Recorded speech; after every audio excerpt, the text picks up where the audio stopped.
Jai Hind, my dear children.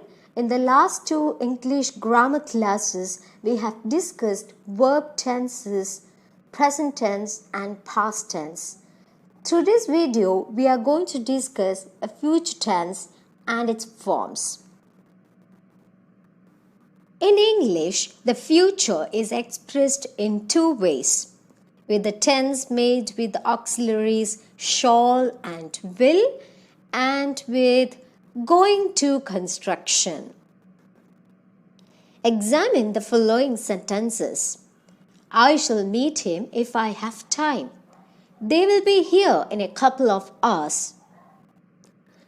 The form of verb used in these sentences are shall or will plus base form of the verb. This is known as the future simple or simple future tense. The future simple tense makes a prediction about the future.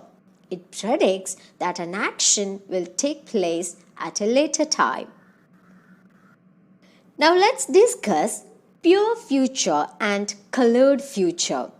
Have you heard of these words? Now, any future action has an element of uncertainty about it. The future of this sort is known as pure future.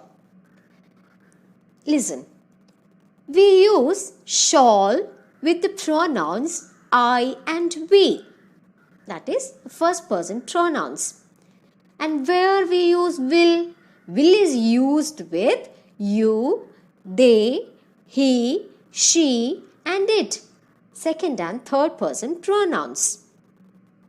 But if the speaker colors the future with the idea of determination, intention, promise, threat, restraint, etc., the simple future will be known as colored future.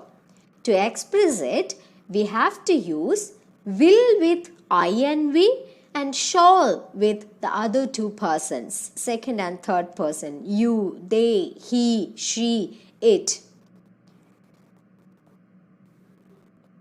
Let us discuss some examples with pure future and colored future. Look at the sentences. I will warn him against wasting money in gambling. Intention. We will show them how dangerous it is to meddle in our affairs. Determination. You shall have a new watch if you score good marks. Promise. I will teach you a bitter lesson if you continue to be rude and impolite. It's a threat. He shall not come here again. It's a restraint. So in these sentences, we have seen that we have used will with I and we and shall with the other two persons, you, they, he, she, it, etc. So this is colored future. Now we can discuss simple future tense with the help of the expression going to. Look at these sentences. I'm going to dispose of my car after Christmas. Are you going to take up the new job? In both these sentences, going to has the meaning of intention. Now, I'll give you some more sentences. It looks as if it is going to rain. I'm afraid he is going to sink in debt soon. He fears that the examination is going to be quite tough. In these sentences, going to suggests that what is going to happen is inevitable. We cannot stop it. Going to is preferred to the shall and will future for expressing the idea of intention or inevitability. Now I'll give you more examples, some pairs of sentences to make it clear to you. I'm going to tell you the secret of my success. It's going to be a tough time for all of us. So these sentences can be written with will also. See? If you will listen, I will tell you the secret of my success. If the weather is hot, we all will have a tough time. The going to construction is more often used than the shall will construction in future tense when circumstances we cannot control are implied or expressed. Okay? There are a few more ways to express the future actions. We can use the present simple tense. This is normally done when the actions are pre-planned. Look at the following examples. The IPL cricket matches commence on Sunday next. Schools reopen on June 1st. In some states, the summer vacation starts on 1st May. Have you seen it? In all these sentences, we have used present simple tense. But the time period is future. This is normally done when the actions are pre-planned. Okay? See, using present continuous form of a verb also, we can refer to future time. A word or phrase indicating future time is almost invariably used in the sentence. Look at the examples. The union leaders are meeting the chief minister at 9 o'clock tonight. Our team is playing the final of the cricket tournament on Sunday. A friend of mine is coming for lunch tomorrow. The word or phrase could be omitted if the context makes it clear that future is referred to. Look at these examples. They have diverted the traffic. The Prime Minister is coming. The girls want to visit the museum. I'm taking them in my car. Now, another way to express future tense. Using the structure be plus about to plus bare form of the verb. The action or event indicated by the verb is likely to happen immediately. For example, the sun is about to set. The show is about to begin.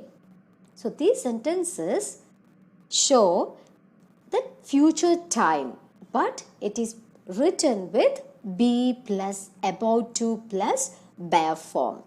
Okay? The next way to express future tense is using the phrase be plus to plus bare form of the verb. This method is employed when the action or event has been arranged by someone other than the subject of the sentence. Look at the examples. I am to inform you that your loan has been sanctioned. You are to report for duty at 9 tomorrow morning. So these all sentences that we have discussed shows future time period, but it is represented in present simple tense, present continuous form, and sometimes be plus about to plus bare form or be plus to plus bare form. Okay? Now look at these sentences. The children will be sleeping when we reach home. This time tomorrow, Anil will be taking the test. It will be raining tonight. The verb in each of the above sentences expresses an activity in progress at a specified time in the future. The tense used here is future continuous. The form of the verb is will or shall plus be plus present participle form of the verb.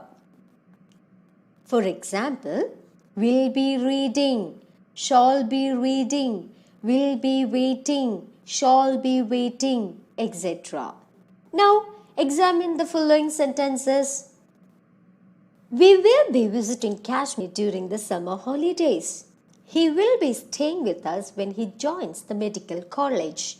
The chief minister will be taking the secretary with him when he goes to meet the governor.